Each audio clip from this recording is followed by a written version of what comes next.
Okay, hi everybody. I'm here in Nazareth again. I'm in front of the largest church in the Middle East, the Church of the Annunciation, which was built over the excavations of the first century Nazareth. The Franciscan archaeologists of the Holy Land excavated this site in the 60s and did thorough excavations and uncovered what they believe was the village of first century Nazareth. And then they built this church, which, as I said, is the largest church in the Middle East. It was a multi-ethnic contribution in honor of Mary. It was built by Jewish builders on a Christian architect with Muslim workers who built it. And people contributed from all over the world. And I'll show you in a minute how people contributed icons or paintings of Mary that are lining the walls of the portico around it. And so anyway, we're going to go down into it and see the church. It's really an amazing structure. It's very, very modern. And I think it was finished in 1969. And this is the traditional site of the Annunciation. And one thing all the tour guides say is that when you go down into the crypt, this is where I used to go to Mass when I was here in Israel many, many years ago. I used to come here every Sunday, and there's a crypt below and a cave, and in being supposedly one of the houses in Nazareth, it was a small village, and on it it's the Latin words that say verbum factum est, which is from the Gospels that say the Word became flesh, but they add one little word. And our tour guide mentioned this today as well. They add the word that is not in Scripture.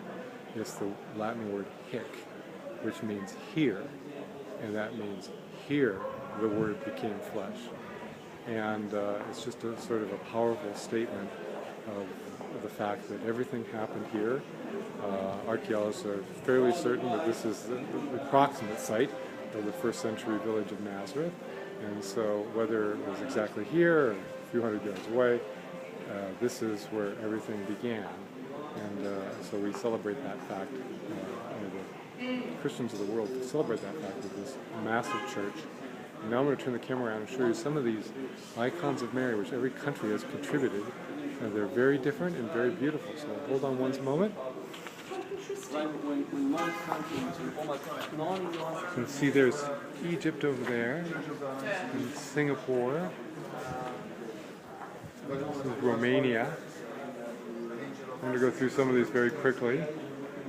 I'll stop on some of the more spectacular ones. This is Slovenia.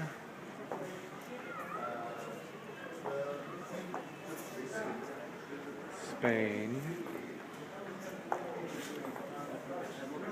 Here's China.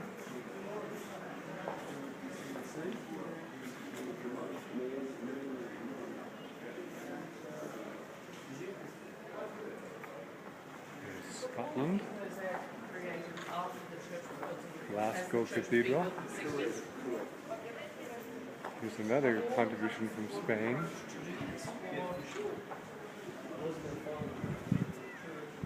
This is Korea.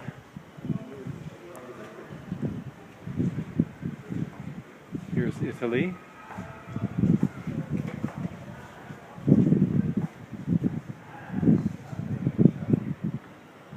Croatia.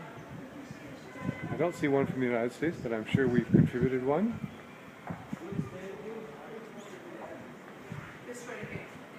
Here is Thailand.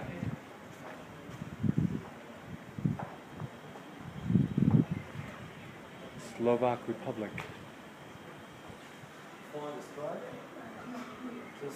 Vietnam.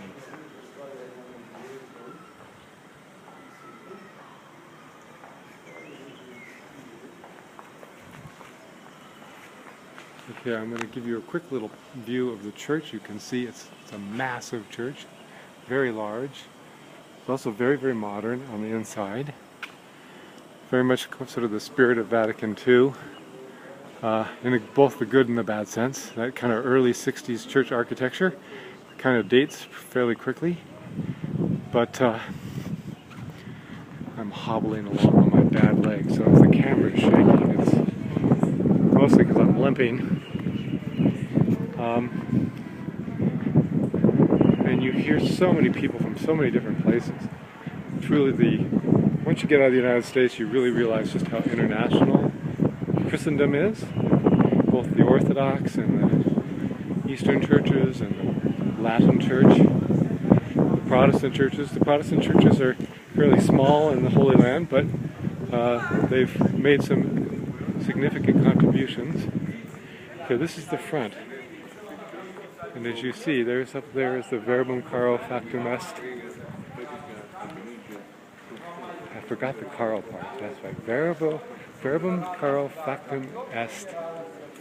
And on the altar underneath, they add the word hic. Hic Verbum Caro Factum Est.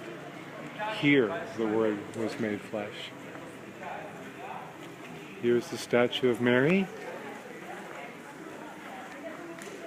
front of this beautiful fountain.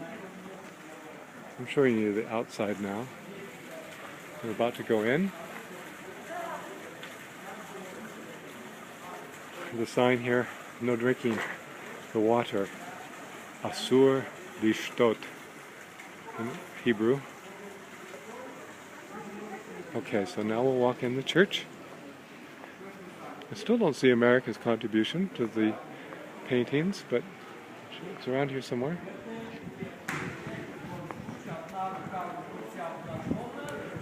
Okay.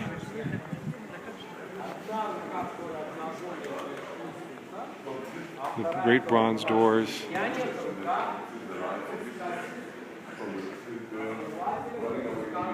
Okay, so this is the interior of the Church of the Annunciation in Nazareth. It's kind of dark. It's darker than I remember. The stained glass windows are very modern. The actual worship place is above, on the next level. And this is the grotto below.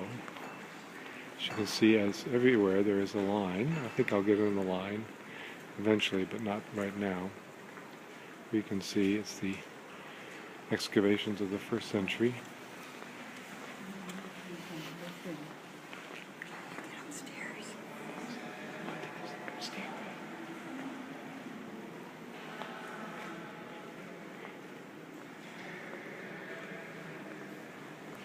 I'm going to come back down later and take a little video of this excavated area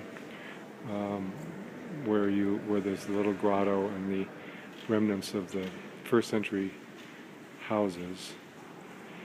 I believe it's really just a few stones that were left. Obviously, all the wood. They think that Nazareth was probably only 40 families, perhaps, very small village. Couple hundred people, maybe 500 people maximum. There's some people that even claim that Nazareth didn't exist in the 1st century, but that's kind of a radical skepticism that most scholars don't accept that.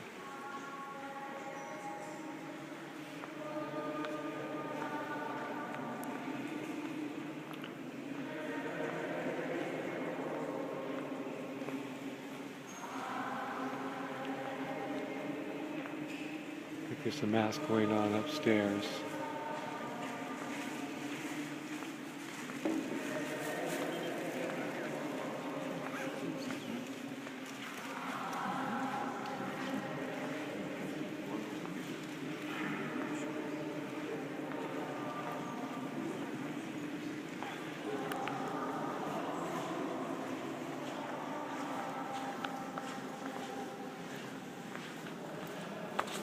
Okay.